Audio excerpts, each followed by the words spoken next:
লখতে জিগর কলিজার টুকরা ইমাম হাসান এবং হুসাইন আমার পকেটে বড় আশা করেন, মিষ্টি জাতীয় কিছু পাওয়ার জন্য পকেটে হাত ঢুকাইছে মালিক।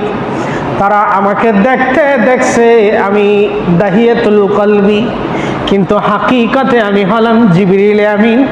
আমার পকেটে মিষ্টি জাতীয় কিছু নাই, অথচ তোমার হাবিবের কলিজার টুকরার নাতি দুইজন আমার দুই পকেটে হাত ঢুকাইছে। রব্বে করিম যদি এই মুহূর্তে তারা আমার পকেট থেকে খালি হাত দুইটা বের করে নিয়ে এসে তারা কষ্ট পেয়ে যাবে, আর আল্লাহর হাবিবের দুইজন নাতি কষ্ট পাইলে আল্লাহর হাবিবও কষ্ট পেয়ে যাবেন। আল্লাহ আমি কি করব? আমার আল্লাহ ডেকে বলেন, জিবরাইল টেনশন করিস না রে জিবরাইল, আমার হাবিব যেইভাবে তার কলিজার টুকরা নাতিদেরকে ভালোবাসেন, আমি আল্লাহ হাসনাইনে কারিমাইনকে ভালোবাসি।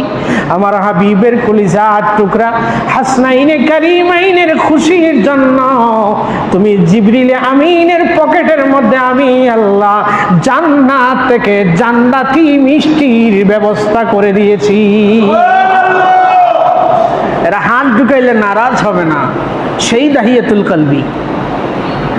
একটা এই বনু কলব গোত্রের সর্দার ছিলেন দাহিয়াতুল কলবি, এত সুন্দর চেহারা। আমার হুজুর দাহিয়াতুল কলবির চেহারার দিকে তাকায়া বলেন, আল্লাহ এত সুন্দর করে দাহিয়াতুল কলবিকে বানাইলা, আর সে জাহান্নামে যাবে, এত সুন্দর চেহারা জান্নাতে যাবে। আল্লাহ তুমি দাহিয়াতুল কলবিকে ইসলামের জন্য কবুল করে নাও। আল্লাহর হাবিব যখন দোয়া করেছেন সাথে সাথে আমার আল্লাহ দোয়া কবুল করে নিয়েছেন।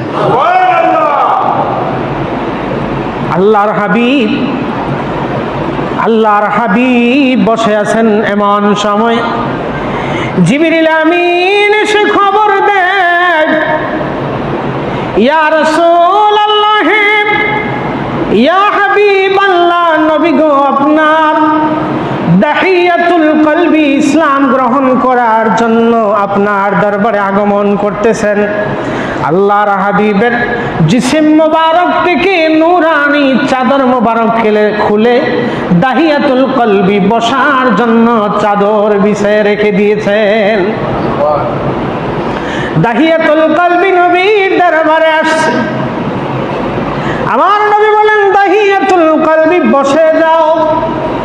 দাহিয়াতুল কলবি বলে, ইয়া রাসূলুল্লাহ, ইয়া হাবিবাল্লাহ, আল্লাহর জমিনে আল্লাহর সৃষ্টিতে আপনার চাইতে ইজ্জতি, এত বেশি ইজ্জতওয়ালা আর কেউ নাই। আপনার পরনের চাদর মোবারকে বসার মতো বেয়াদবি আমি করতে পারবো না। চাদরটা হাতে নিয়ে চুমু দিয়ে রেখে দিলে।